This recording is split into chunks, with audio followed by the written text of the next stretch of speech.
Coming into the world. Congratulations.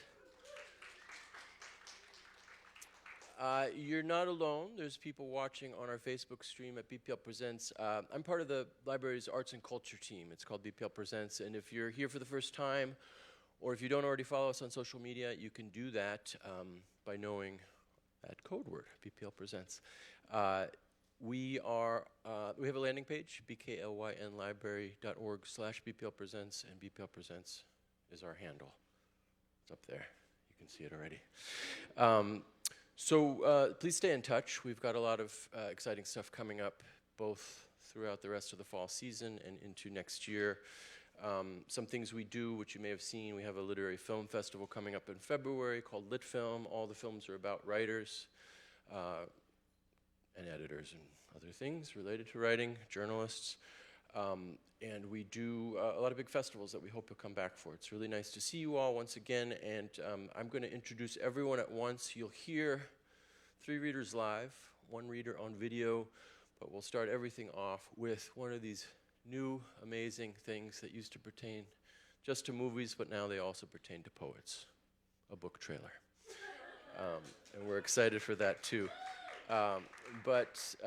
You know, I want to thank everyone for being here, and especially our poets who are not part of the book, but are, of course, part of the book for having their blurbs on the back. So as I say, I'll read everyone's bio, and they'll come up reading one by one, and then they'll sit here, and you can fire away and grill them with questions, which I hope you will. As they're reading, pay total attention to everything from the rhyme scheme to the prosody and everything else, but also be thinking about your questions for them. Xiaolin Shang is the author of Prescribe B, winner of the Nightboat Poetry Prize and 2 chapbooks, An Alien Well Tamed by Belladonna, 2022, and One Day We Become Whites, No Deer, 2016. She has received support from Jerome Foundation, Vermont Studio Center, Tofty Lake Center, I hope I said that right, Poets House, and Lower Manhattan Cultural Council, among others. Xiaolin teaches contemporary Taiwanese poetry and fiction at the Brooklyn Public Library in our series called University Open Air, which I hope you'll look for. It's all poets who are trained overseas, but who are immigrants here getting their experience together to become professors and so on. So it's really a special program among our many. Born and raised in New Taipei City, Taiwan, she lives here in Brooklyn with us all. And then the former Queensboro Poet Laureate, Paulo Javier, was born in the Philippines and grew up in Las Piñas, Metro Manila, Katona, New York, and El Mahdi, Cairo, Burnaby, and North Delta, Metro Vancouver, British Columbia. He's produced 3 albums of sound poetry with Listening Center, including the limited edition pamphlet cassette Eurylea, Acropolis, and the booklet cassette Maybe the Sweet Honey Pours, and was featured artist in Greater New York 2015, Queens International 2018 volumes. He's the author of OBB, Court of the Dragon, The Feeling is Actual, 60 Love Bombs, and The Time at the End of This Writing, 2004. Jenny Xie is the author of Eye Level, our video author tonight, a finalist for the National Book Award and the Ruptured Tense. She lives in New York City and teaches at Bard College. Emily Skillings is the author of the poetry collection Fort Knott 2017, which Publishers Weekly called a fabulously eccentric, hypnotic, and hyper-vigilant debut. Her recent poems can be found in Poetry, Harper's, Boston Review, Granta, The Drift, and the Brooklyn Rail. Skillings is the editor of Parallel Movement of the Hands, 5 unfinished longer works by John Ashbery, which was published by Echo HarperCollins in 2021. She is a member of the Belladonna Collaborative, a feminist poetry collective, small press, and event series. She received her MFA from Columbia University School of the Arts, where she was a creative writing teaching fellow in 2017. Skillings currently teaches creative writing at Yale, NYU, and Columbia, and lives in Brooklyn. Please welcome them all, and then you'll see a video right after.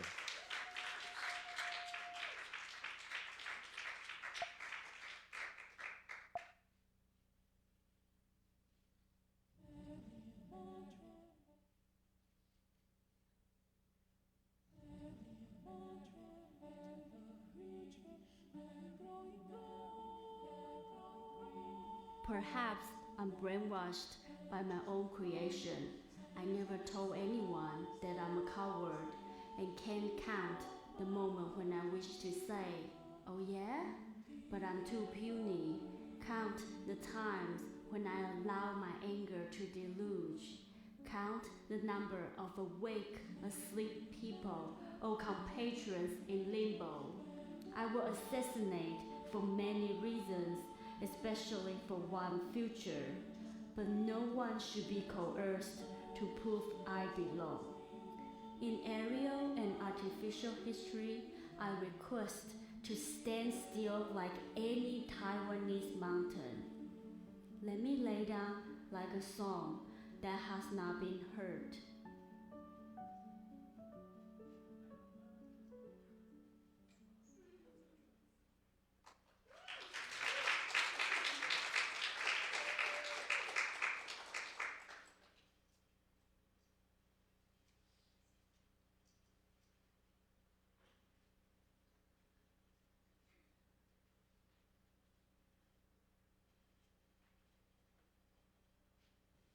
Hi everyone, I'm so sorry I can't be there to celebrate Jialun tonight and the launch of her Prescribe, which is an absolutely astounding collection, unlike anything I've read, heard, seen before in its radical linguistic playfulness, its density and voltage of thought, its subversion, and its pure innovation. I thought I would read one of my favorite poems from the collection, the first, titled Parents. He was in love.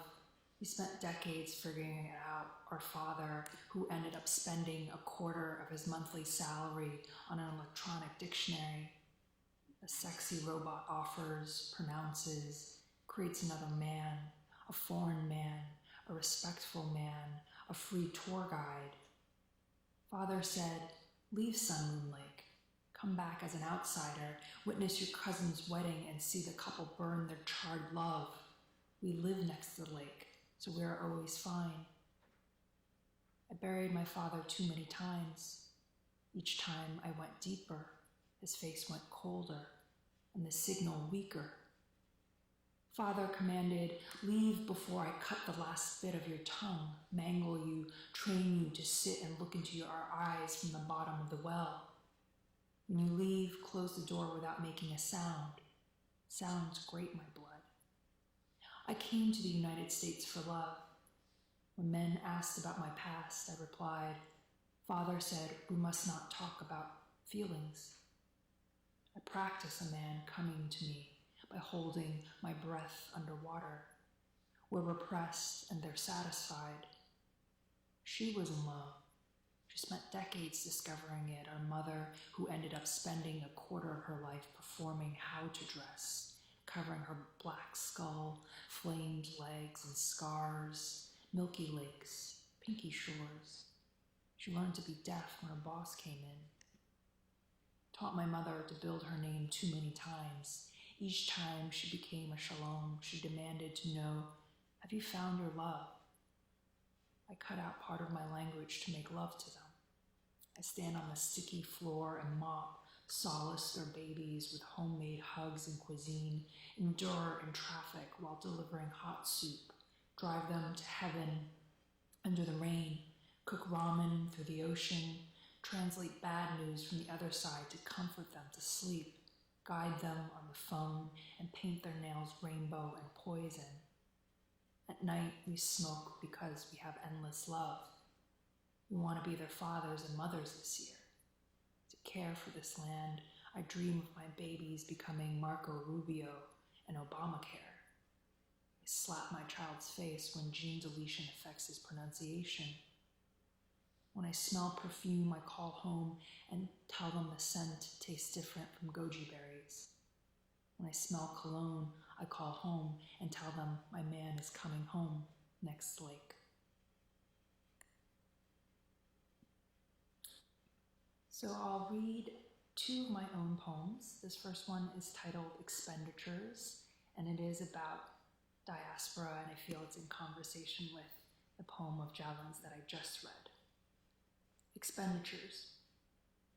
Soft, that tear of water, which signals streaming's low boiling point. I draw down my eyelids, turn my head. Here the camera fuzzes. What remains out of focus is the foreground, the waking forms. Patterns arise in sediment. When the eyes adjust, they're met with the stutter of faces seasoned. In Anhui, my birth province, my unconscious picks up the interference of my relatives' dream language, of images that abide in them. I'm closest to their blood when my memories dream of theirs, and vice versa, ad libitum. These relatives here can't afford self-pity. If they've jotted down lines of verse, I'll never see them. Who carry some of the same nerves in the body, but not a shared sense of how to exhaust history in ourselves. Through time's clotted membrane, mutual recognition presents complications. Offerings of money and measurable affection still the shared tongue. And how can I be trustworthy with this mouth, its tin roof of American English? To aunts and cousins who speak at me with speed I lend an ear. I can't figure out the source, just the base sentiment. I distance them at Wuhu train station where their faces stay. Days later, I find sutures of words dampening against the page. This next poem is a long poem, the title poem of The Ruptured Tense, my second collection, and I'll just read an excerpt and jump around a bit. And the poem was seeded in 2019 when I made a trip home to my birthplace in Wuhu, Anhui Province, China, after 30 years away. The rupture tense. The descent is occasion for an utterance, or perhaps the occasion for old scripts, those yielding wicks of false metaphors, such as the linear zipper of return which routes you past all burning, such as the guide who is no guide, only archetype, stale tropes. No, here you'll find tiers upon tiers of checkpoints of your own making. Forge papers, declare sovereignty, blur the ratio that your body belongs more here than there, more against than anywhere. A trans-Pacific flight headed into the crooked film reel of your origins, years staining from the inside out. Wide shot, unmarked city lane, medium metropolis in China, damp concrete apartment blocks frame the view. The night is hoarse. We can hear it in the weather's amplifier. Itch of cricket's rhythm, shuffle of straw slippers. Search the alleyways with the ear and you'll catch voices from each unit's TV chattering past one another in currents.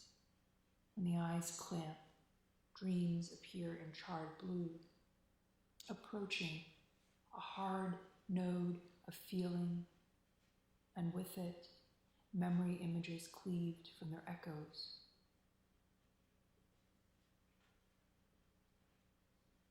A misfire of allegiances.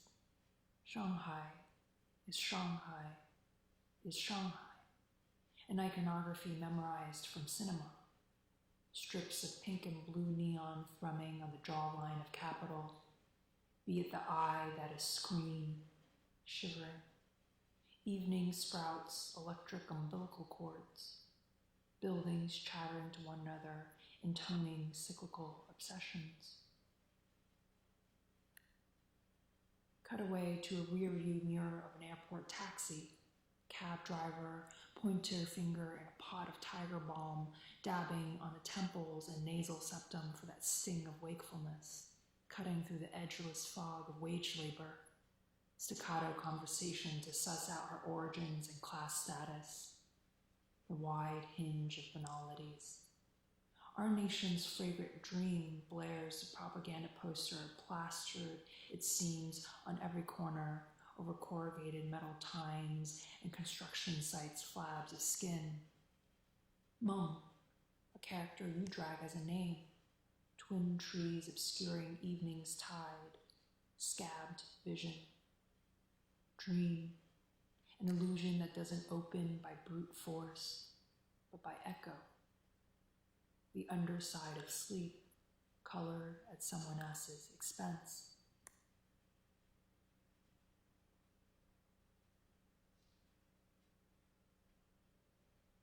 To drain time out of speed, farmland beating against the window, then the spokes of Nanjing, thin stream, a pace that inoculates against the past tense. Then this fever breaking, flesh tense, huts vomited over the green, the sentence hollowing out to make room for what rubs against two languages, verbs amassing behind the skin. You lean to make out what's stuck, but at this rate, you can't make out anything. So I'll end there. Congratulations again on Prescribed, John.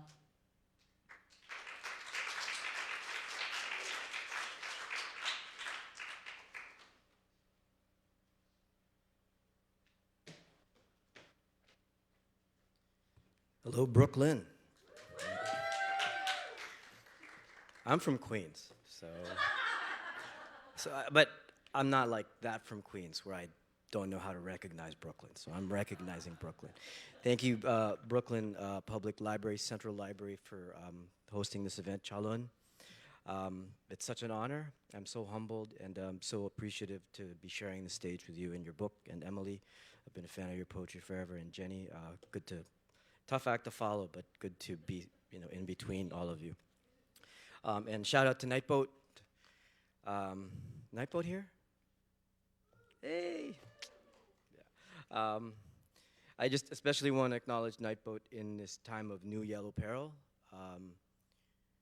You've seen me, you've seen us, and oh my gosh, Chalun, Woe's book, and then you've got Kimberly's book next year. More than a buffer. It's real soul feeding. Thank you. I'm going to read a poem from a book that came out when Obama was president. It's called The Feeling is Actual. And I wanted to just read the last poem, which is the title of the book, called Feeling It's Actual. And the reason why is, aside from the fact that it shares very similar color patterns as Chalun's book, when I was making this particular book, I really was hoping to be at a place of language that I find Prescribe bringing us to. And I had hopes that I would, in my lifetime, meet a poet like Chalun. And this poem and this book was my way of just inviting that possibility to, connect with me. Feeling it's actual. Why did I always use the wrong words? Should be other words that are more suitable. Language is quite strange and make me so confused. I often cannot understand what they say. I want to hide in a place that makes me comfortable. This sofa feels like the peafowl's feathers. Very comfortable, make me feel ecstatic. I can also listen to the tone of the foreign language, knowing that only this kind of language expresses such unique images in life. In fact, I just need to imagine what I want or fancy what will be happened. If I don't want something to happen, I go away. I miss my home too. Time can stop in any time, for the weather is cold all day long. All day long, I miss my home, for the weather is cold. I don't want to go to school. Going to school feels like carting, but mother won't help me. Time won't stop just for you.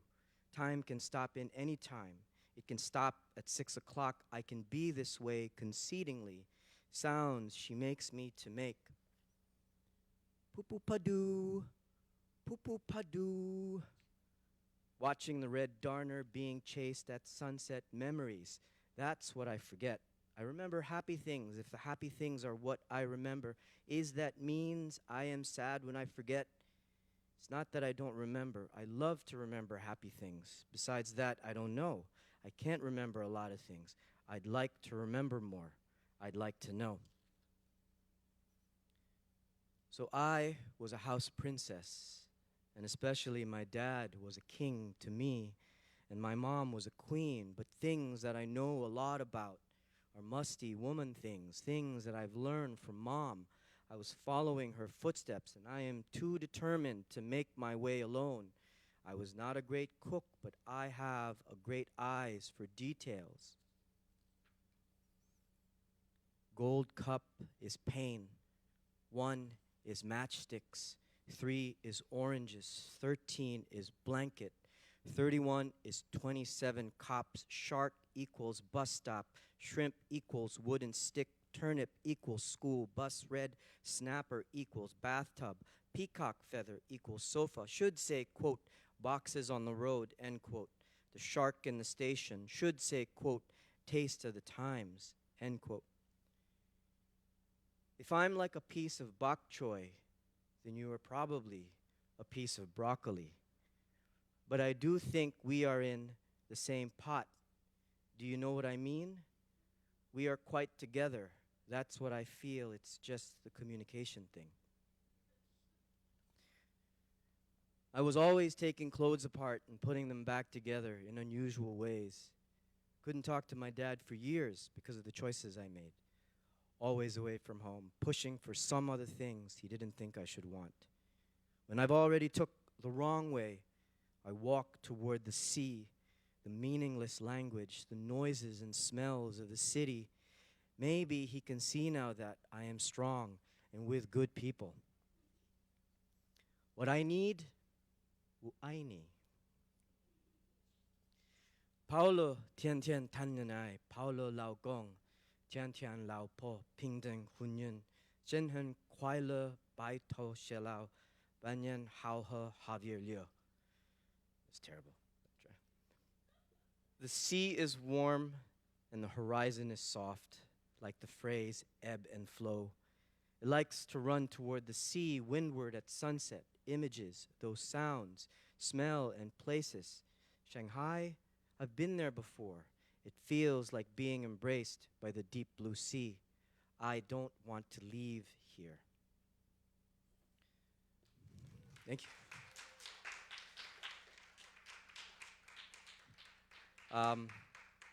Please buy Chalon's book. I think it's for sale outside.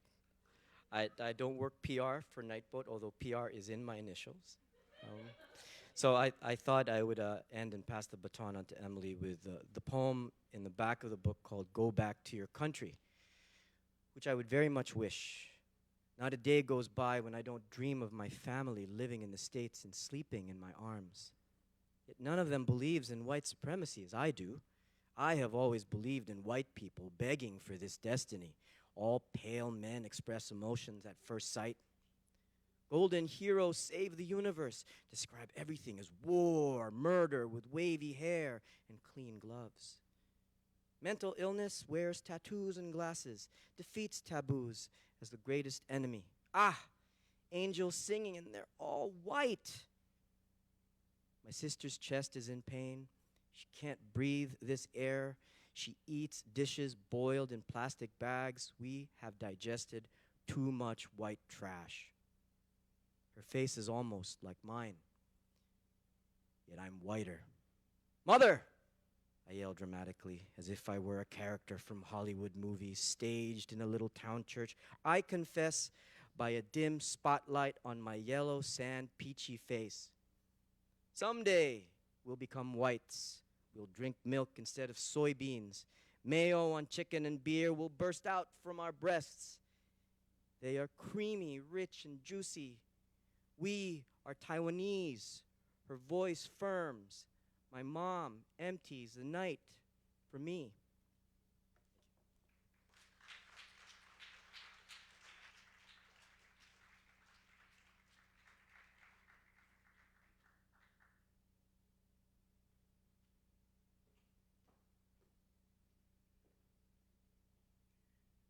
This is such a beautiful object, this lectern.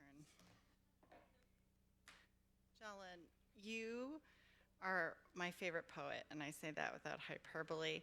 You give me so much permission as a poet to just do the weird shit, and I love the way that your poems bring about this sense of dis-ease, this sense that something is not quite right, and of course, things are not quite right. I'm going to start, congratulations, it's so beautiful. I'm going to start reading a poem that's very special to me called The Accent Floats. And it contains like one of my favorite lines of poetry, again, not being hyperbolic. And I'm gonna just raise my hand when I come upon that line, so you'll know. The accent floats. Please bear with me. I'm sorry that you're forced to be surrounded by my voice. My lips aren't placed where they're supposed to be. The R sound eases its way out. Standing here, I annoy you, drag you, punish you. I'm sorry. I was once your parent who suffered escaping to the Wonderland disorder. Once your uncle-in-law who died alone in an open closet. Once your pet who whined at a cryptic front door. Twice your wallpaper that peeled away through a silent early morning. Your mailbox has received thousands of correctly spelled and typed news from the world. Sometimes I was your blackboard where a teeth-straightening system grew. Once I was you who sucked your mom's nipples. I'm sorry, I'm becoming a dishwasher right away. If one day you recall on a whim, please remember we've only interacted in script. My tongue mixed too many oceans. Maybe it will drown next time. My tonsil swallowed a bag of stones on the muddy path. Always flowing between terminals, my accent never takes off since my throat has not applied for a passport. It is too thick to pass through your years. Isn't that poem so good? I'm sorry, I'm becoming a dishwasher right away. So like I said, Jalun's poetry gives I've always felt that her poems give my poems a lot of permission. And so I thought I would read some poems that felt in that spirit. This one is called Voicemail from the Impaled. It's after a drawing by the artist Abicho Muslimova, who's like the coolest person ever. And she does these very abject pen and ink drawings. And it has an epigraph from Kim Hae-soon from Manhole Humanity. I'm obsessed with holes right now. I'm going to teach a class on holes next semester. I don't really know what else it's going to be about.